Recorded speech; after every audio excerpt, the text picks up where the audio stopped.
Who's someone that you think might be kind of flying a little under the radar, just in general going into this race? Anyone you think might be just, like you said, getting a little overlooked?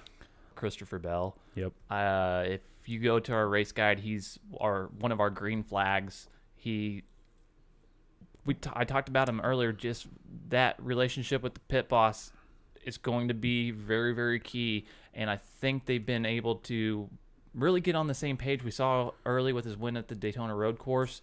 That surprised a lot of people. Now we're on a short track where he just got finished last week at Martinsville on a similar type racetrack. We talked about it having the highest PD. Starting 8th at $7,800, I think he could be a guy that could potentially lead some laps, have some fastest laps. He's not having to deal with all the chaos and traffic behind him. Just shapes up to me to be one of those top plays for anybody this week.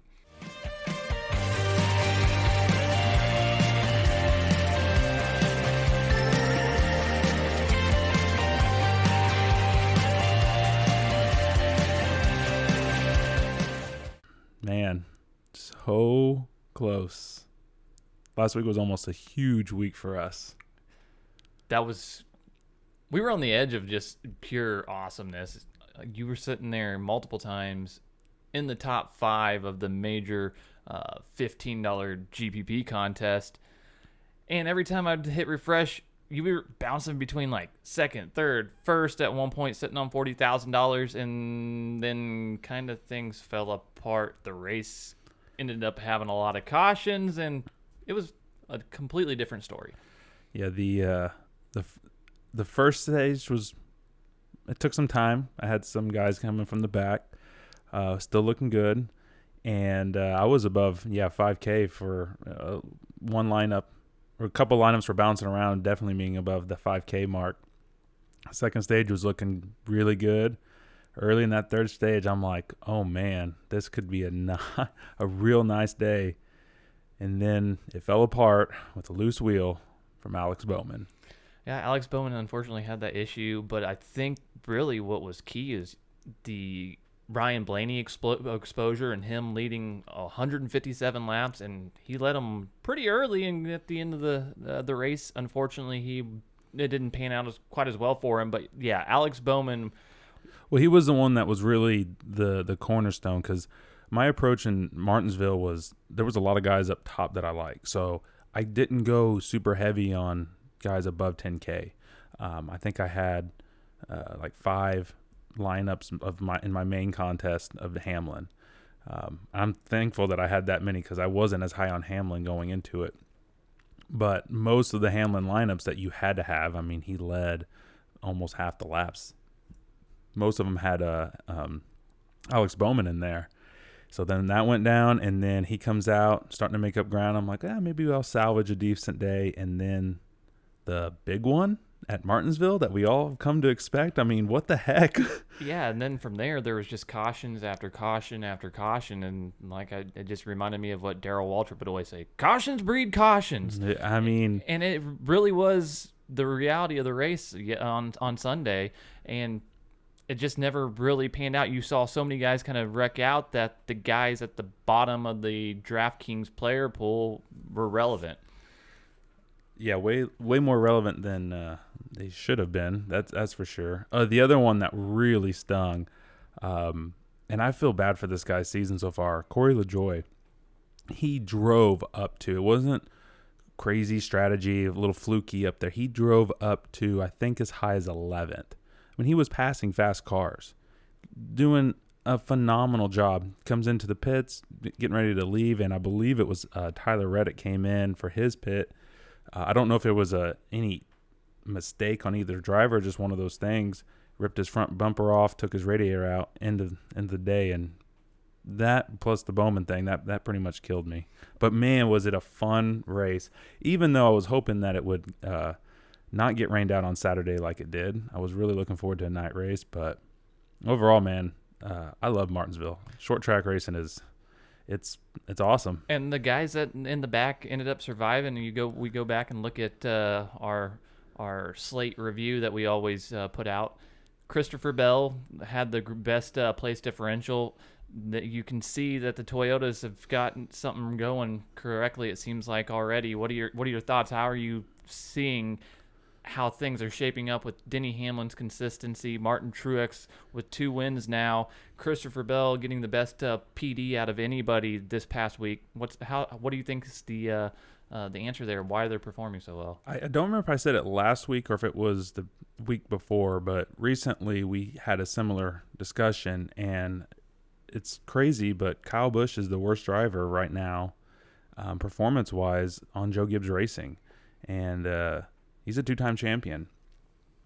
I think that's surprising a lot of people, but Hamlin is a little surprising this year with not having a win, but he has 7 top 5s now, right?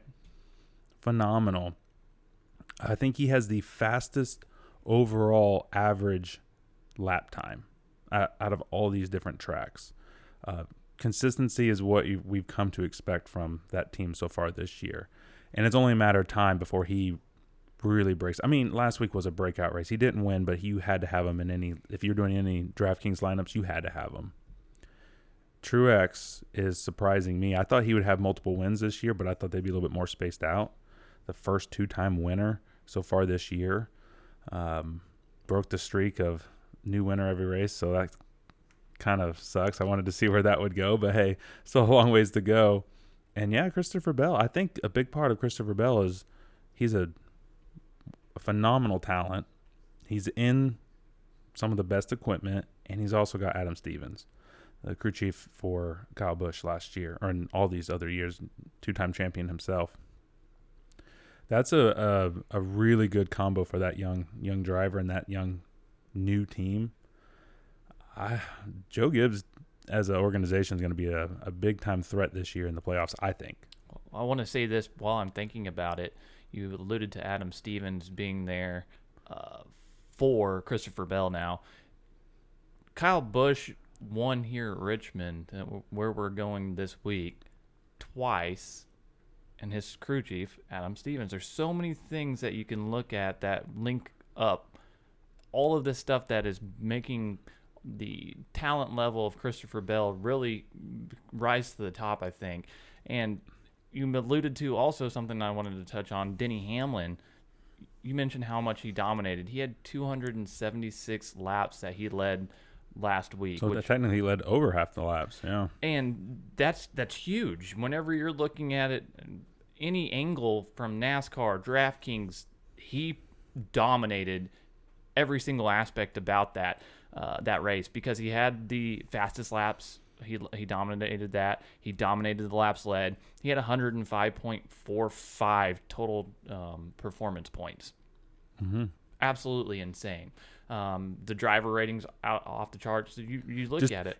The only thing that was lacking with him in that race was he didn't get a caution late enough in the race. He had a short run car, and it was so fast. He got out such a lead. He was able to stay out front, but we saw Blaney run him down several times, and then at the end, his teammate Truex and then Chase Elliott also came by. And yeah, it's I still don't think we're going to see the same type of win performance from Hamlin this year. I think he's going to be good all year, but I think he's going to get a few. I don't think he's going to get 7 like he did last year, but he's on a heck of a run, that's for sure. Yeah, and it's interesting to see how his teammate now, the 2-time winner this season, Martin Truex, doesn't seem to dominate, but finds himself in a position to be in the position to win when it matters late in the race. They continue to dial that car in throughout the race, and it seems like Truex is able to have that conversation with his pit boss to make sure that they're on the same page by the time they're there at the last stage to be in contention. He's been quiet. When you kind of watch him, he hasn't, just like you said, he hasn't dominated the races, but they've also been consistent. They've just had that little breakthrough a little bit more than Hamlin's team. I didn't really expect to say this at this point in the season, but you got to say at this point, Hamlin and Truex have got to be the favorites this year. because they've done well at so many different types of tracks, and there's so many different types of tracks to go this year. Yeah. It's going to be interesting because right after this, we're on another short track.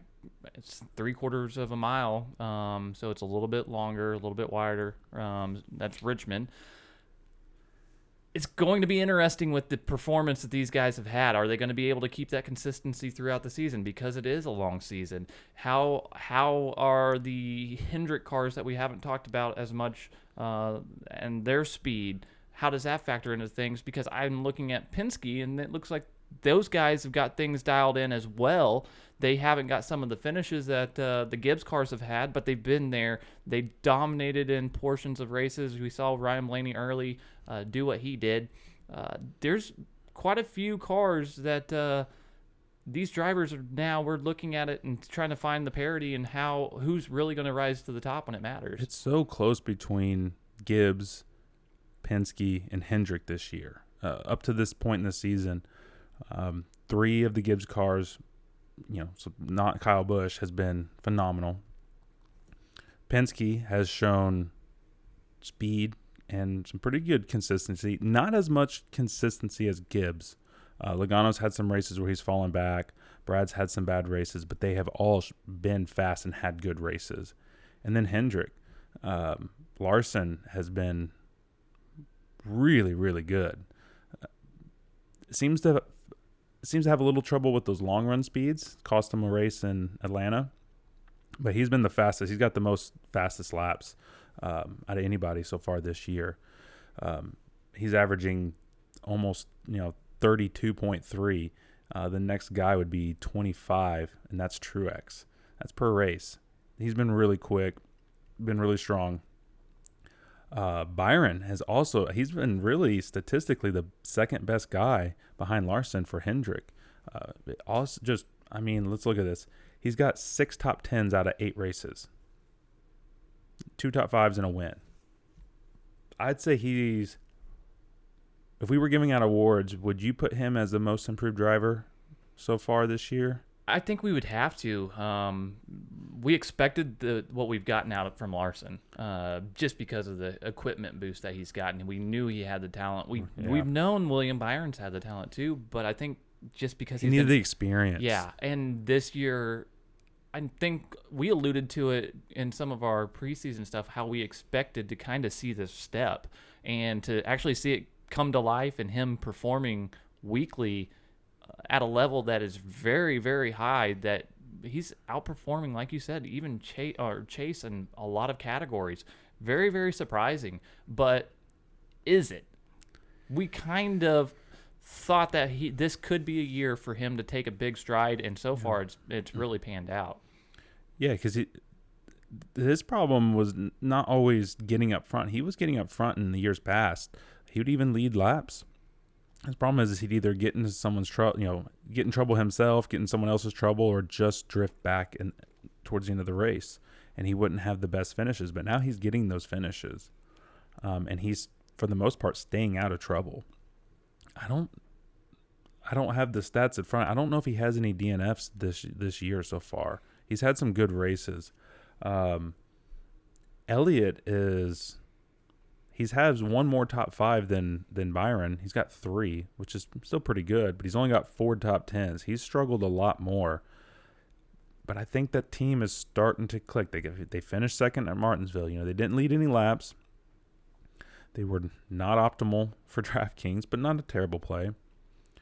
I think we're going to start seeing that 9 team start coming alive a little bit more. And then to kind of finish off the Hendrick organization, Alex Bowman has been another guy he's had some really good runs. He's looked better overall in this 48 than he did last year in that 88. He's just had a little bit of bad luck. And if he can just clean that up a little bit or just avoid it somehow, he's going to be contending for top 10s quite a bit this year, I think. Yeah, it's unfortunately, like you alluded to, he's had really strong races where he's looked great, had the Hendrick speed that we've talked about, been in positions to really have a great performance for the day and just gets caught up in the wrong situation, or just has something fluky kind of happen, and it just unfortunately doesn't pan out whenever you're looking for value. But whenever he's going to be able to put it all together and get that strong finish, you could have a big payday where you were refreshing constantly last week, and you could see that, hey, eventually you're going to hit the home run, and it's going to be dialed in based on all these things that we're alluding to and talking about, because it's a big puzzle. Once you find some of the missing pieces and are able to put it together, one week you'll hit it big again, and then, hey, it's part of why we do it. It's the fun. And normally I don't really like checking up on my lineups because I know how fast things can change.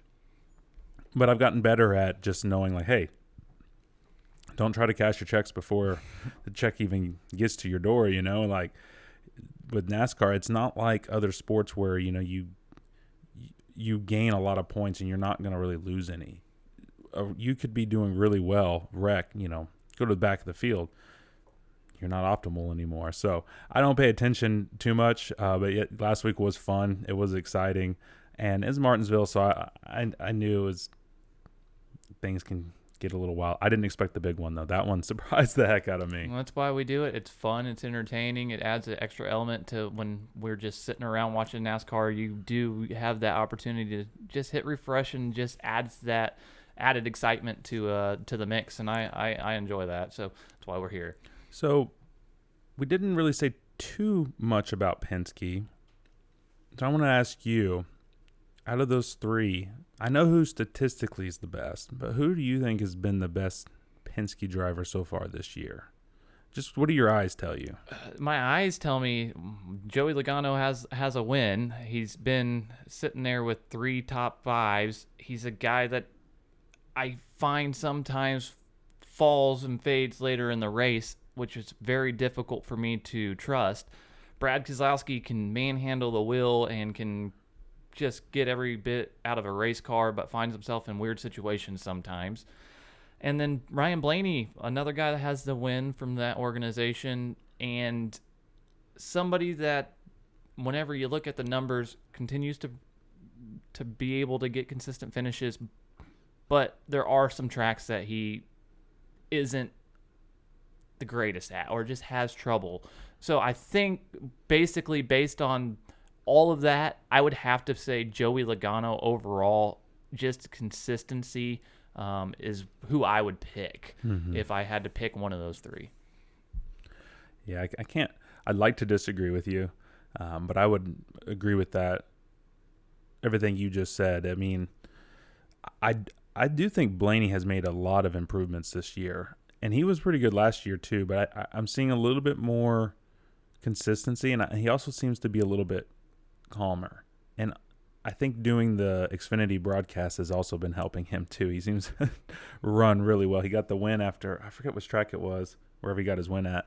And then he did it for Martinsville for the Xfinity race on both days, and looked like he was going to be the winner until I think he had some pit road issues. Oh, he pulled the impact gun for the tires. Out of the box. Out of the box. Ripped it right out. So that was a penalty. Put him back. Got a good finish, but couldn't fully recover from that. But he seems to be kind of has taken that step forward that we saw like Chase take last year. Just get the experiences all starting to add up. Maturity going up a little bit, being a little smarter with the car, not making silly mistakes. I think you're right. Logano, up to this point, has been the strongest Penske driver, but I think by the season end, it might be a different story with Blaney. Yeah, if he continues on that path of progression, I don't see any reason why he can't be there by the season's end if he is able to clean up his act at a couple of these tracks. Anything's in the fold for him, I believe.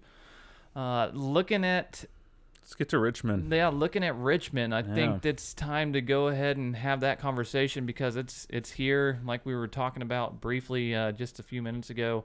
It is a short track. It's 3/4 of a mile. It is going to be something where we're a 300-lap event or 300-mile event, so 400 laps. There's a good bit of performance points available in a race like this. very similar to last week. Not quite as much, but still quite a bit of the same kind of structure where there's going to be some dominators. Typically, we see this see a lot of green flag runs. Very few cautions at this track because I think, tell me if I'm wrong, I think what we typically see and why we see green flag runs that typically tend to be longer is that it's more stretched out than Martinsville. You have a little bit more room to mess with. And so the cars have a little bit more play, and they're not always on top of each other like they are at Martinsville. I think the track is a little wider. That helps. And it really very quickly turns into kind of a single lane track. You don't see, and I mean, Martinsville, you want to be on the bottom too, but you'll see the guys hang out up at the top. And even we saw Chase make a few moves and pass some people on the top side, which is not very often at Martinsville. But at Richmond, being a little wider and the groove just kind of being more of a one track groove, the cars get stretched out. You can still pass. They're still passing. If you're a fast car, you'll make your way towards the front. It's just not a jumbled mess. And because these are the top tier drivers in this type of racing, if you're not all bunched up, inches apart for 400 laps, there's typically not as many cautions.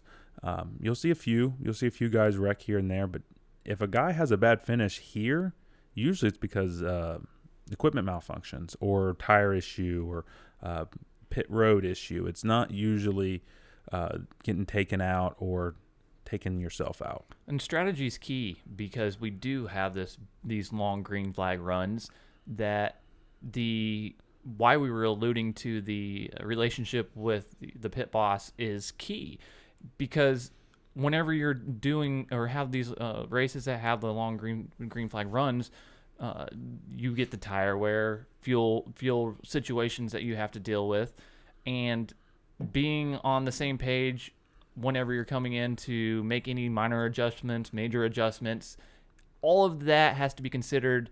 And especially, I think, on the final stage where it's longer than the first two stages, you really have to break it up just right to make sure that you get every opportunity out of it. Well, and that the thing that you were saying without saying is you don't have very many opportunities to change your car, the setup here. You don't have those opportunities to make the adjustments. If there's only 3 cautions, which we've seen that a couple times, or 4 cautions, and 2 of those are going to be for the stage ends, you better get it right. You better be on point with your crew chief, giving you the car that you need, because like you said, on that long last stage, if you miss the setup, you could have a fast car, but if it goes green, you're going towards the rear, and there's nothing that you can do. You come into the pit, you're going to go a lap or 2 down. Your day will be pretty much over at that point. So yeah, crew chiefing, it's hard to kind of predict because all these guys are really good. But I think especially if you're doing a few lineups and just hand building them, really think about the experience that the crew chiefs may have and the drivers have and how long they've been working together. Are they working together well? Are they going through some stuff? A guy that kind of comes to mind might be like Kyle Busch. He's worked with the crew chief before, but not in Cup, not a full season yet. He might get lucky this time, but that's a little worrisome. It is definitely worrisome, and there's so many factors that go into everything that you have to prepare for. Tire strategy is one of them with these longer green flag runs. We look at last year's race, there were only 3 cautions.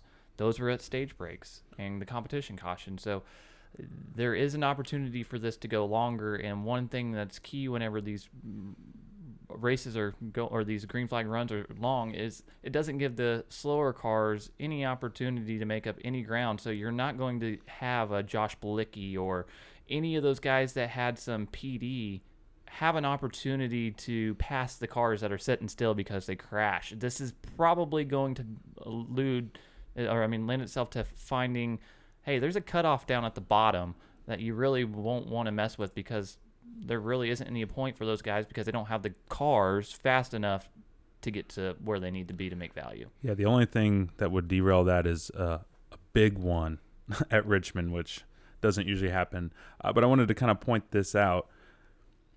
Last year, it was a playoff race at Richmond. Brad Keselowski led almost half the laps. He dominated. He was really good in this particular package, 750 horsepower package. But for the DraftKings lineup, the cheapest guy that made the optimal was $6,900. That's really high when we're used to seeing someone in the $5,000 tier, sometimes $4,000 tier. I think last week there was 2 guys from the $4,000 tier that ended up making the optimal or close to it. So the point is, you're going to need to just trying to do this high price, low price game that can pay off on a lot of races. This is not statistically, on average, the race that you want to do that. You want to have solid drivers, solid equipment, and be very consistent. Very consistent, yeah. And we help you out with our race guide. We've got that 2020 optimal lineup in there that you can take a look at. We've also got driver performance on track history and lots of information that's available to you. We got some write-ups and stuff in there as well. So we've got that down below in the description, the link to that. So make sure you check that out. One thing that we also include in there are some projections and guys that we look at, and really when you dive into the data, the projections this week were very kind of difficult because there's a lot of parity, or not very much parity here. There's a lot of guys that are good here, but it's very hard to find somebody that just you can put your finger on and say that guy. Especially at this track, it's very difficult in my opinion just to say I have him as the favorite. I do have some guys that I'm very high on that I do think offer some better value than some traditional guys that we're used to talking about. But most of the time, especially looking at it this week, it was hard to do projections. Yeah, the pricing this week was I don't know if soft is the right word. It's not really soft. It's just the way they structured it.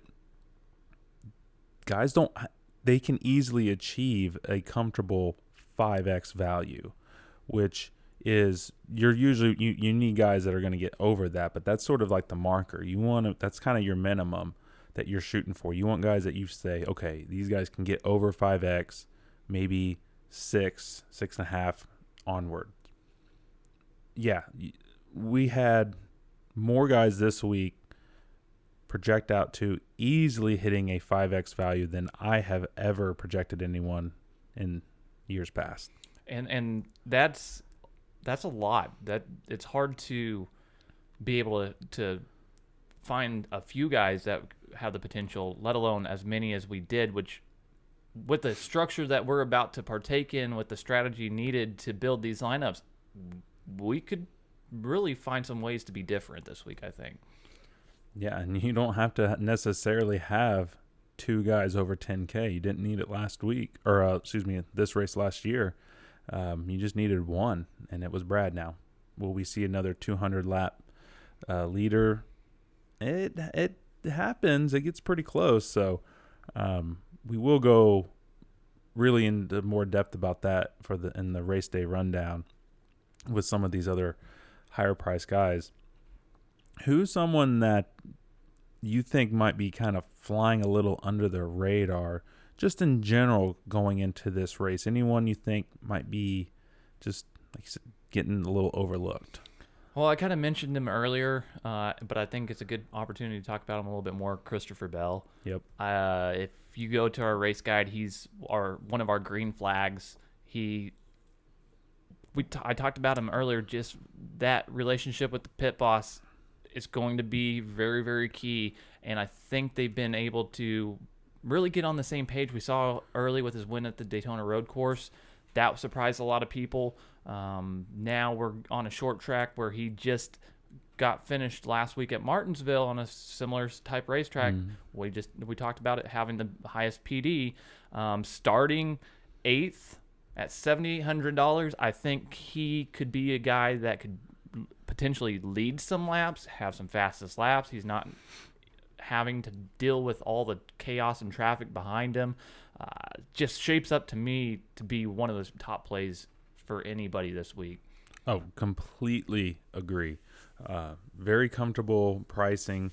Not a lot of PD upside this week, but I truly think he's a guy who can get up there and lead some laps or be top 3, clicking off some fastest laps. And again, at that price tag, he doesn't need to do much. I think if you want to even do some, single bets, I think he's a good straight up winner, top 3, top 5. If you can get the right odds, I really do like Christopher Bell this week. Another guy I'm going to say it every time, I think, until he really, really breaks through. A guy I don't like to normally take, but you got to give props where props is due, is Austin Dillon. He is really good at this course. This track has been really, friendly to him. He led, I think, 50-something laps in this race last year. He's started in the rear, 26th, I think, one year and finished top 10. He's started towards the front. I think he started 3rd last year, or 6th or something. Point is, he is really good here. He is a guy that I'll be using quite a bit in my lineups, and I hope it doesn't bite me. What do you think about Austin Dillon this week? Oh, I think you alluded to it. He's somebody that's in a prime spot to be able to unlock the guys that you really want to have some more exposure to at the top, to be a little bit different, to get that diversity that you're looking for. He can be one of the building blocks in that price range that really just sets things up nicely for you to potentially have a great weekend. Well, real quick, something that you won't see his track stats in most tracks. In the last 6, he's got 3 top 10s. So that should tell you something. You don't see that many top 10s from Austin, and 1 top 5. Yeah, that's big, and he's like you said, this track's been friendly to him. I think it opens up the door. And he's somebody that if you look at our DK Impact scores that we put out with our race day rundown on Sunday mornings, or race day mornings, if you will, that is reflected in that impact score, because there's so much about the potential there that we want to shed that light on him. Mm-hmm. All right, who else we need to talk about? We need to talk about a few more guys here. He killed me last week, but I'm going back to the well. I think this is a great race potential for Alex Bowman. Starting 24th, he's got to work his way through the field, but we talked about earlier, not a lot of cautions. They've had a fast car this year. He's talented. He can get around these types of tracks. He doesn't have the most impressive stats when it comes to this track. He's got the 15th best driver rating in the last 6, so not too crazy. But I'm basing this opinion more on what we've seen this year from Alex Bowman than in years past. I think this really is his type of track. And we've gotten far enough along in the season that we can start relying, like we started to say last week, we can start relying more on the data that we're getting and be able to put our fingers on some of these elements that really are key decision makers. And the speed is just undeniable that Hendricks had, and I think where he's at, it really does shape up for him to be somebody that could reach value. Yeah. Looking at the list, somebody that I kind of want to make sure that people are aware of, maybe not to roster as much, that we've been pretty high on, Kurt Busch. He's been pretty consistent from a fantasy standpoint. The last couple weeks have been a little bit more minimized, and he's had some issues. But based on what we've found and looked at, he's just not been the greatest in the 750 horsepower setup and package. At that price range, he offers a little bit more, or looks like it's enticing with that little bit of PD upside, but it's just not something I'm going to take much of a risk on this week. That team has been pretty decent. but not nearly as good as the Penske's, the Hendricks, the Joe Gibbs. And he has decent stats at this track, at least in the last 6. But I'm with you. I think he struggled a little bit in this type of package. He wasn't overly impressive at Martinsville. These are similar-esque type tracks. Not someone that I want to completely write off because it's Kurt Busch and he has those moments where he will surprise you. He's done that to me several times. You think, it's Kurt Busch. You can just kind of fade him and no big deal. And then he goes out there and, gets a top 3. So you have to respect him. But I think that it's one of those where there's other guys kind of around him, if you're building lineups, that are just a little bit more enticing, in my opinion. So I will be a little light on Mr. Kurt Busch this week, but I would not recommend to completely avoid him. No, absolutely not. We want to shed some light on to make sure that you don't go overexpose yourself to something that we've discovered that might be more of a cautionary tale. One of the last guys that I think we should talk about, and we've already talked about him quite a bit in this podcast, Ryan Blaney is not someone we're less high on Blaney than we are on Kurt Busch. He's really has struggled at this track. Not super impressive stats here. You have to go down to the 21st position to find him sorted by driver rating. And he's been in good equipment. He's been in Wood Brothers. He's been in Penske. Average finish of 20.2 and 0 top 15s at this track. Much better this year.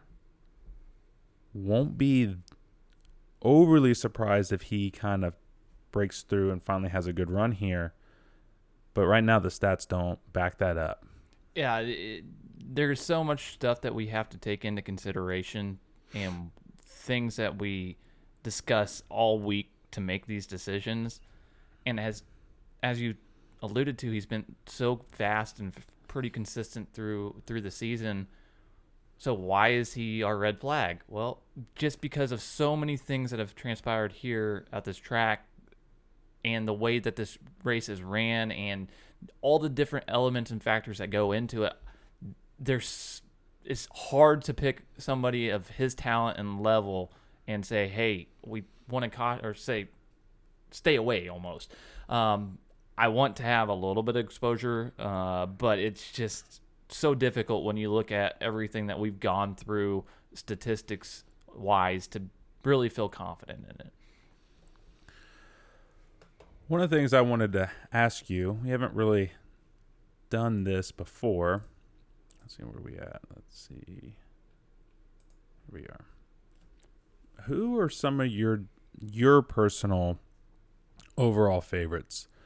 We do use the DK Impact to kind of show people, but just who are some of the guys that, because we don't always see eye to eye when it comes to building lineups. We tend to take slightly different approaches with who we're higher on and not, and it's nice because if I don't have a great week, you might pick up the slack and have a nice week and vice versa. But who are just a few of the drivers that you are really kind of keying in on this week, both from a kind of a DK perspective, but also just from a NASCAR perspective, just, who's going to win or who you think might win? Well, there's so much when you frame the question that way, there's so much to take in that I don't want to talk. I want to talk about somebody that I don't think is going to win, but that is really came and jumped out at me from a NASCAR perspective, and that's Daniel Suarez.